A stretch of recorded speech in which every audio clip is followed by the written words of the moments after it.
अच्छा जी, ये जो हमारा क्वेश्चन है ना, ये सिमिलर जैसे मैंने अभी पिछले में आपको बताया कि पहले ड्रॉप कैसे निकालते हैं कि वो सेम होना चाहिए क्वेश्चन, जो लेटर है वो सेम होना चाहिए।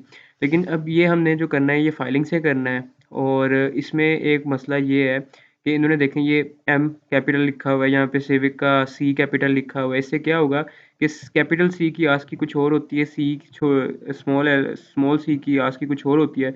तो वो अगर हम ये चेक करेंगे ना तो हमारा कोड ये बताएगा कि ये पैलिंड्रोम नहीं है, सिविक कहेगा सिविक पैलिंड्रोम नहीं है अगर ये सी कैपिटल और ये सी छोटा है।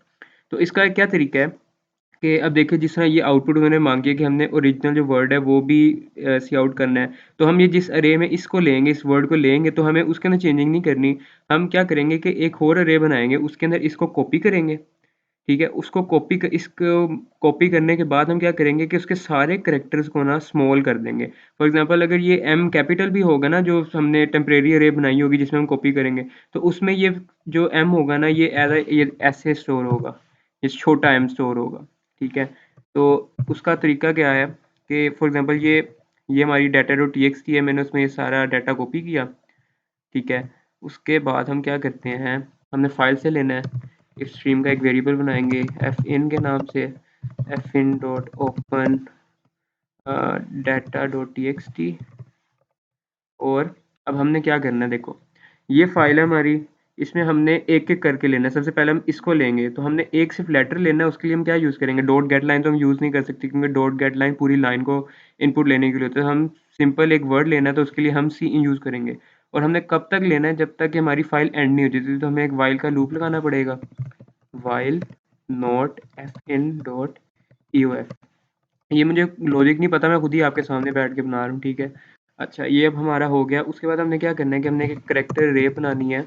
अब इन्होंने पॉइंटर्स के साथ कहा तो हम एक डायनामिक रे बनाएंगे, which is equal to new character 100 size की होगी। और मैं इसको इनिशियलाइज कराऊंगा 0 के साथ, मतलब कि 0 कह रहा हूँ नल के साथ। इसके अंदर इनिशियली 100 साइज़ की और इसमें कुछ भी नहीं पड़ा हुआ।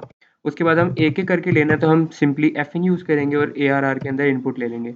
अब पहली दफ़ा ये लूप चलेगा तो इसमें क्या, ये माहम वर्ड आ जाएगा। अब हमें खाली माहम तो नहीं चाहिए, हमें जो वर्ड चाहिए वो चाहिए जिसमें ये जो एम है ये स्मॉल हो। उसके लिए अब हम एक फ़ंक्शन बना लेते हैं। अब जो लास्ट वीडियो थी उसमें हमने ये फ़ंक्शन बनाया था साइज़ के नाम का, ये भी हमें चाहिए। मैं इसको यहाँ से कॉपी करता हूँ और इधर पेस्ट कर लेता हूँ।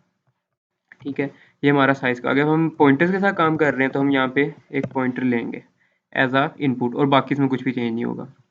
अब हमने क्या करना है कि हमने ये जो ए आर आर के अंदर वैल्यू है, इसको हमने स्टोर करा, इसको हमने इसको इस ए आर आर के अंदर जो वैल्यू उसको चेंज नहीं करना, लेकिन हमने ये जो एम है ना इसको छोटा करके चेक कराना है। तो इस क्या करेंगे, हम एक टेम्परेरी अरे बनाएंगे, character asterisk temp equals to new character 100 और \0।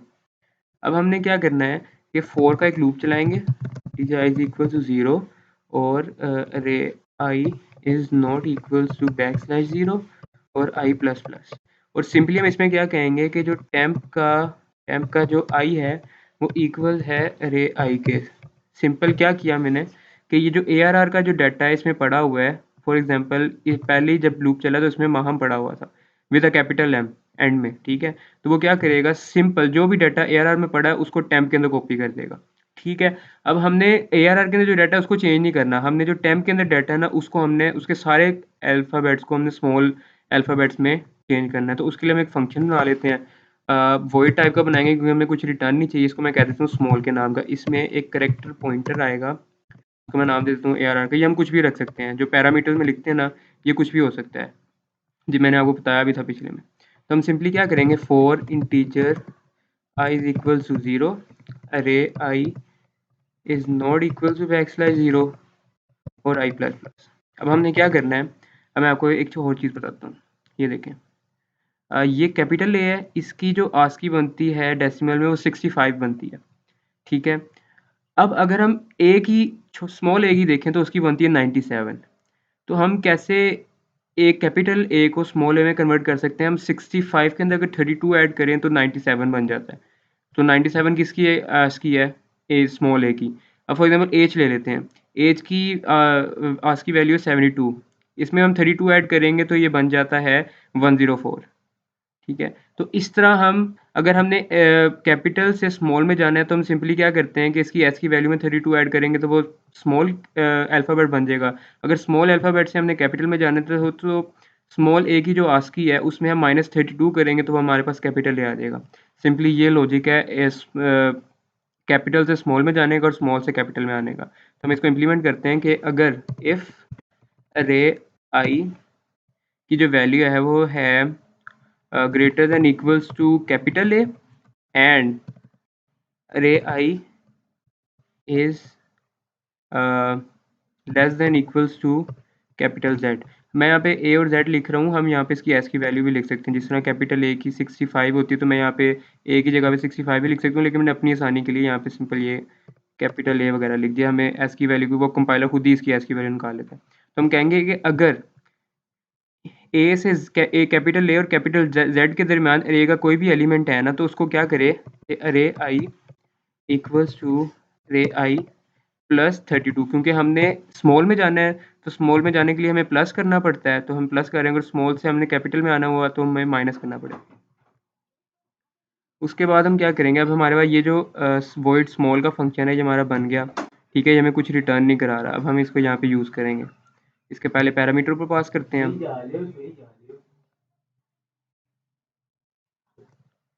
इसका पैरामीटर हम ऊपर पास करेंगे यहाँ पे और हम इस साइज़ का भी पैरामीटर ऊपर पास कर लेते हैं क्योंकि हमें इसकी भी ज़रूरत पड़नी है। कंट्रोल सी, ठीक हो गया। अब हमने स्मॉल का यहाँ पे सेमीकोलन आएगा। हमने स्मॉल का फंक्शन यहाँ पे कॉल किया स्मॉल और उसमें हम कौन सी पास करेंगे हमने जिसमें चेंजिंग करानी है। ARR में हमने चेंजिंग नहीं करानी, हमने टेम्प में चेंजिंग करानी है। टेम्प क्यों हम इसके अंदर पास कर देंगे तो ये वॉइड का फंक्शन स्मॉल का फंक्शन क्या करेगा टेम्प के अंदर जितने भी कैपिटल लेटर्स होंगे ना स्मॉल को वो स्मॉल ही रहने देगा, लेकिन जो कैपिटल लेटर्स होंगे ना उनको वो स्मॉल कर देगा। ठीक हो गया। अब हमने टेम्प की जो अरे है उसको हमने उसके सारे अल्फ़ाबेट्स को स्मॉल कर लिया। अब हमने क्या करना है कि हमने एक फ़ंक्शन बनाना है चेक के नाम का। फ़ंक्शन इसलिए बनाते हैं ताकि हमारा कोड जो है ना वो कम से कम लाइन्स का हो।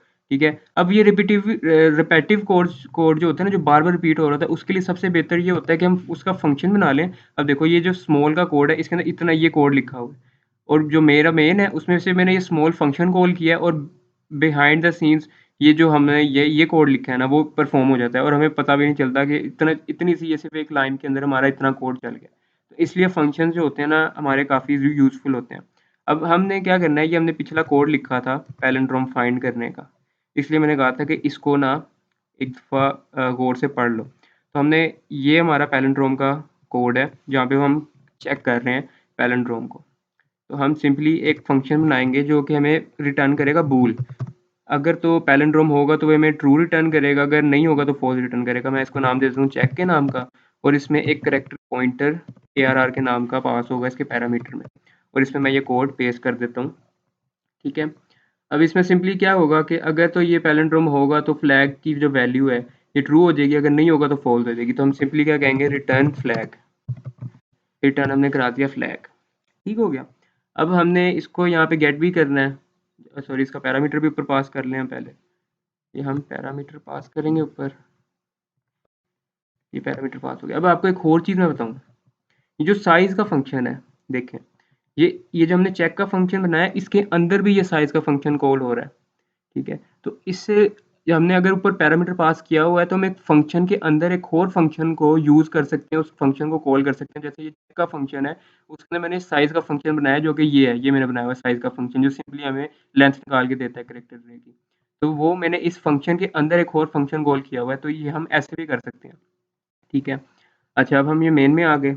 मेन में मैं सिंपली कहूँगा कि मैं एक बूल बनाऊँगा, bool flag 1 is equals to false के नाम से और यहाँ पे मैं कहूँगा जो फ्लैग 1 है वो इक्वल टू है चेक।